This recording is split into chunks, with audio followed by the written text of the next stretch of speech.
Welcome to SS news. నేను మీ శిరీష.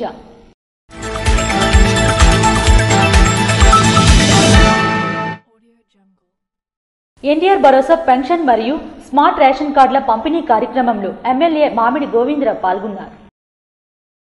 పాతపట్నం నియోజకవర్గంలోని ఎల్లంపేట మండలం శ్యామలాపురం ఆర్&ఆర్ కాలనీలో ఎన్టీఆర్ భరోసా పెన్షన్ మరియు స్మార్ట్ రేషన్ కార్డుల పంపిణీ కార్యక్రమంలో పాతపట్నం శాసనసభ్యులు మామిడి గోవిందరావు పాల్గొన్నారు.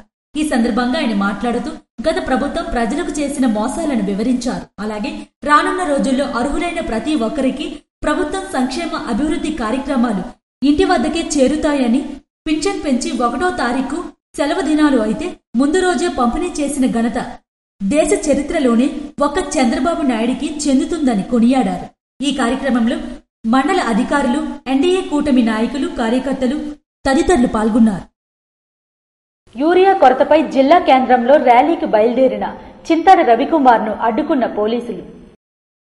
సోమవారం రాష్ట్ర వ్యాప్తంగా ప్రస్తుతం ఉన్న ఎరువుల కొరత మరియు రైతులు ఎదుర్కొంటున్న ఇతర సమస్యలపై రైతన్నలకు మద్దతుగా వైఎస్ జగన్మోహన్ రెడ్డి పిలుపు మేరకు వైఎస్ఆర్ కాంగ్రెస్ పార్టీ డివిజన్ స్థాయిలో శ్రీకాకుళం పట్టణం కలెక్టర్ ఆఫీస్ దగ్గరలో ఉన్న జ్యోతిరావు పూలే విగ్రహం వద్ద తలపెట్టిన నిరసన ర్యాలీని ఈ రైతు వ్యతిరేక కూటమి ప్రభుత్వం అడ్డుకునే కుట్రలో భాగంగా ఆమ్దలవలస నియోజకవర్గం నుండి ర్యాలీలో పాల్గొనేందుకు వైసీపీ నాయకులు రైతులతో పాటు వెళ్తున్న ఆమ్దలవలస నియోజకవర్గ ఇన్ఛార్జ్ చింతాడ రవికుమార్ను తన కార్యాలయం వద్ద పోలీసులు అడ్డుకునే ప్రయత్నం చేయగా రవికుమార్ అక్కడే రోడ్డుపై బైఠాయించి తన నిరసన తెలియజేశారు.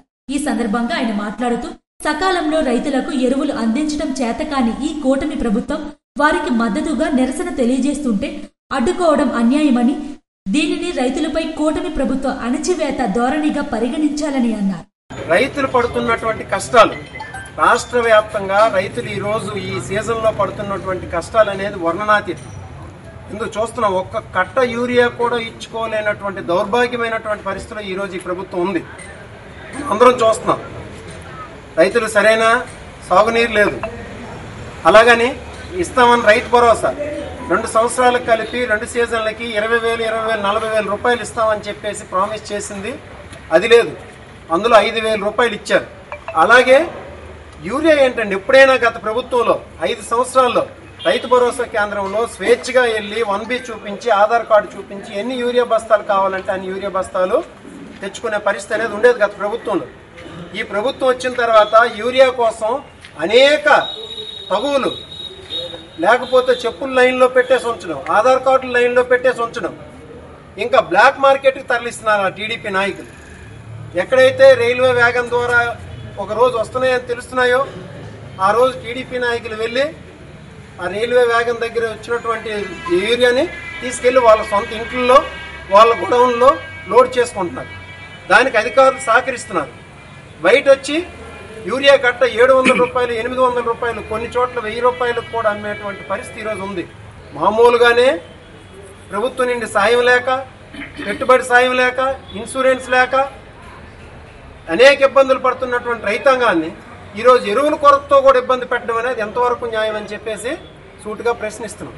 ఈ సమస్యలన్నింటి మీద మా పార్టీ పిలుపు మేరకు ప్రతి నియోజకవర్గం నుండి రైతులను తీసుకొని వెళ్లి కలెక్టర్ గారికి గ్రీవెన్స్ ఇస్తాం శాంతియుతంగా అని చెప్తే ఎక్కడికక్కడ పోలీసులు మమ్మల్ని గెరావ్ చేసి వెళ్ళనివ్వకుండా ఆపి అక్రమ అరెస్టులు చేసి దౌర్జన్యకాండ కొనసాగిస్తున్నారు. దీనికి ఖచ్చితంగా చెప్తున్నాం, ఈ ప్రభుత్వం అనేది రైతుల ఆగ్రహానికి గురికాక తప్పదు. రైతులు ఆగ్రహిస్తే తగిన మూల్యం ఈ ప్రభుత్వం చెల్లించుకుంటుంది అని చెప్పేసి మీడియా ద్వారా తెలియజేస్తున్నాం. వ్యవసాయం దండగాన్న చంద్రబాబు మాటలే దీనికి నిదర్శనమని, రైతులకు జగనన్న అన్యాయం పట్ల ప్రశ్నించే గొంతు నొక్కే ప్రయత్నం ఈ కూటమి ప్రభుత్వం చేస్తుందని ఆయన విమర్శించారు. ఈ కార్యక్రమంలో ఆయనతో పాటు ఆమ్దలవలస నియోజకవర్గంలోని 4 మండలాలకు చెందిన నాయకులు, కార్యకర్తలు, రైతులు పాల్గొన్నారు. జిల్లా జాయింట్ కలెక్టర్ కి మురపాక మండల సాధన సమితి సభ్యులు మురపాక మండలం ఏర్పాటు గూర్చి వినతి పత్రం అందజేశారు.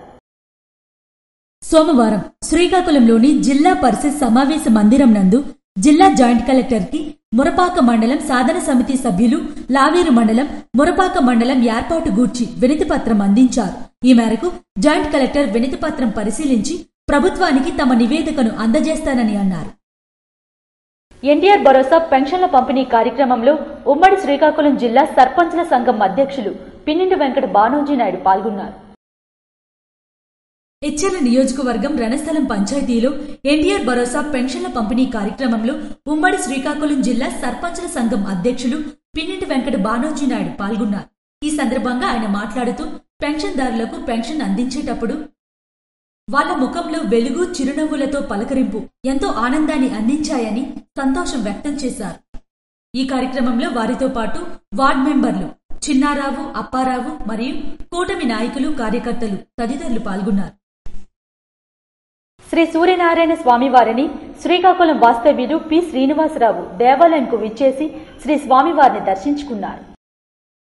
ప్రత్యక్ష దైవం, ఆరోగ్య ప్రదాత శ్రీ సూర్యనారాయణ స్వామివారిని సోమవారం శ్రీకాకుళం వాస్తవ్యులు ఏఆర్కేఏ డైమండ్స్ ప్రొపరేటర్ పి శ్రీనివాసరావు దేవాలయంకు విచ్చేసి శ్రీ స్వామివారిని దర్శించుకున్నారు.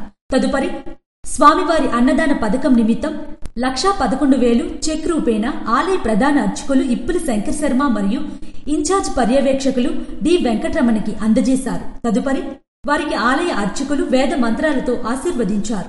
వారికి శ్రీ స్వామివారి ప్రసాదాలను, జ్ఞాపికను అందజేశారని ఆలయ కార్యనిర్వహణ అధికారి కేఎన్వీడి వి ప్రసాద్ తెలియజేశారు. తెలుగు రాష్ట్రాల్లో వినాయక చవితి ఉత్సవాలు వైభవంగా కొనసాగుతున్నాయి.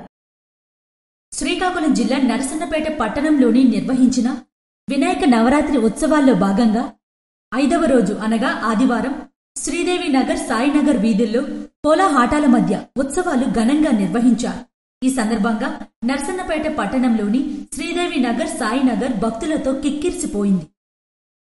మత్స్యకార గ్రామమైన బావనపాడులో కొత్త స్మార్ట్ క్యూఆర్ కోడ్ రేషన్ కార్డులను జిల్లా కలెక్టర్తో కలిసి మంత్రి కింజరాపు అచ్చెన్నాయుడు ప్రజలకు పంపిణీ చేశారు. మత్స్యకారుల జీవనోపాధికి బావనపాడు ఫిషింగ్ హార్బర్ నిర్మాణానికి చిత్తశుద్ది, అంకిత భావంతో కృషి చేస్తానని రాష్ట్ర వ్యవసాయ శాఖ మంత్రి కింజరాపు అచ్చెన్నాయుడు అన్నారు. సంతబొమ్మాలి మండలం మత్స్యకార గ్రామమైన బావనపాడులో పేదల సేవలో భాగంగా మత్స్యకార, దివ్యాంగులు, సామాజిక పింఛన్లు, క్యూఆర్ కోడ్ ఆధారిత కొత్త స్మార్ట్ కు రేషన్ కార్డులను జిల్లా కలెక్టర్ స్వప్నిల్ దినకర్తో కలిసి మంత్రి చేతుల మీదుగా సోమవారం పంపిణీ చేశారు. ఈ సందర్భంగా ఏర్పాటు చేసిన బహిరంగ సభలో ఆయన మాట్లాడుతూ మత్స్యకారుల ఉపాధి, జీవనోపాధి పెంపొందించేందుకు చిరకాల స్వప్నమైన బావనపాడు ఫిషింగ్ హార్బర్ నిర్మాణానికి అంకిత భావంతో కృషి చేస్తున్నట్లు స్పష్టం చేశారు. నేను మంత్రి అయిన తర్వాత ఢిల్లీ నుంచి ఒక టీం పంపించాను, చెన్నై నుంచి ఒక టీం పంపించాను. ఎట్టి పరిస్థితుల్లో ఈ 4 సంవత్సరాల్లో నా ఆశయం బావనపాడులో ఒక హార్బర్ కట్టాలి, చరిత్రలో స్థిరస్థాయిగా నిలబడాలనేది నా ఆలోచన. మొత్తం ఎస్టిమేషన్ కూడా వేయించాం. గత నెలలో నేను, రామ్మోహన్ నాయుడు, కేంద్ర మత్స్యకార శాఖ మంత్రి కలిసి ఎట్టి పరిస్థితుల్లో బావనపాడులో మాకు ఒక హార్బర్ కావాలని చెప్పాం. నేను చిత్తశుద్దితో, అంకిత భావంతో ప్రయత్నం చేసి నా హయాంలో ఇక్కడ బ్రహ్మాండమైనటువంటి హార్బర్ నిర్మించి మీ గ్రామానికి శాశ్వతంగా ఉపాధి కలిగే విధంగా, చాలా మంది ఈ ప్రాంతానికి వచ్చి ఉపాధి పొందే విధంగా నేను కృషి చేస్తానని చెప్పి మీ అందరికీ తెలియజేస్తున్నాను. ప్రభుత్వం అధికారంలోకి వచ్చిన వెంటనే పేదలకు ఇచ్చిన హామీ మేరకు 2 నెలల ముందు నుంచి పెంచిన పింఛన్లను అందజేస్తున్నట్లు గుర్తు చేశారు. వేట నిషేధ సమయంలో మత్స్యకారుల జీవన భృతికి 20,000 రూపాయలను మత్స్యకారులకు అందజేస్తున్నట్లు పేర్కొన్నారు. అర్హత కలిగిన ఏ ఒక్క దివ్యాంగులకు పింఛన్ను రద్దు చేయలేదని స్పష్టం చేశారు. జిల్లాలో నకిలీ అంగవైకల్య పత్రాలతో పింఛన్ను పొందుతున్నట్లు గుర్తించి 90 మంది వరకు నోటీసులు జారీ చేసినట్లు వెల్లడించారు. 2014-19 ఎవరికైనా భర్తకి పింఛన్ వస్తే భర్త చనిపోతే వెంటనే భార్యకి ఇచ్చేవాళ్ళం. కానీ 5 సంవత్సరాలు భర్త చనిపోతే భార్యకి పింఛన్ ఇవ్వలేదు. మళ్లీ మనం అధికారంలోకి వచ్చిన తర్వాత ఎవరైనా సరే పింఛన్ వచ్చినటువంటి భర్త చనిపోతే భార్యకి పింఛన్లు ఇచ్చే కార్యక్రమం చేస్తున్నాం. ఈరోజు 5 సంవత్సరాలు పింఛన్ విధానాన్ని అస్తవ్యస్తం చేశారు. చాలా మంది అనర్హులకి ఇచ్చారు. అనర్హులు చాలా మంది ఉన్నారు. బావనపాడు నుంచి మాటిస్తున్నాను, ఒక్కటంటే ఒక్క పింఛన్ ఈ రాష్ట్రంలో తీయలేదు.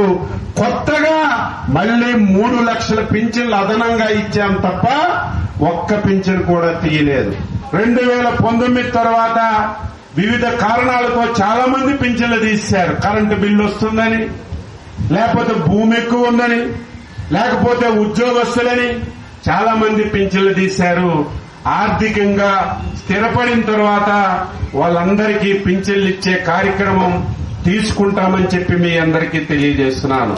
అర్హత ఉన్నట్లు అప్పీలు చేసుకుని నిరూపిస్తే తక్షణమే దివ్యాంగులకు పింఛన్లను మంజూరు చేస్తామన్నారు. గత ప్రభుత్వంలో అనర్హులకు పింఛన్లు మంజూరు చేసి పింఛన్ల వ్యవస్థను అస్తావ్యస్తం చేశారన్నారు. 2019 తరువాత చాలా మంది అర్హత ఉన్న పింఛన్లను తొలగించారని, ఆర్థిక పరిస్థితులను బట్టి తిరిగి పింఛన్లు మంజూరు చేస్తామని మాటిచ్చారు.